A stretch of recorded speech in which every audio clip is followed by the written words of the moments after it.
আজকে দুপুরের মেনু তোমাদের সাথে শেয়ার করছি।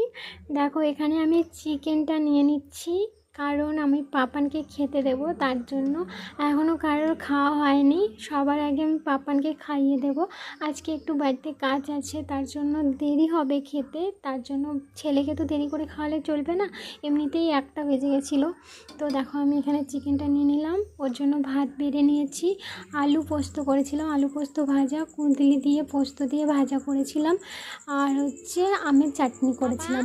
বাট ও না, আমি জানি ওকে খাইয়ে দেবো, ও কুঁদলিটা খাবে না বলতে আবার তুলে নিয়েছিলাম, নিয়ে ও শুধু চিকেনটা দিয়ে আলু ভাজাটা দিয়ে খেয়েছে। আমি ওকে জিজ্ঞেস করলাম চাটনি খাবি, ও হ্যাঁ বলেছিল, তার জন্য চাটনিটা দিয়েছিলাম। বাট লাস্টে ও চাটনিটা খেলো না, শুধু চিকেন আর আলু ভাজাটা দিয়েই ভাতটা খেয়েছে।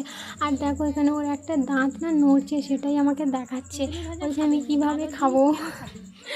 চলো, টাটা।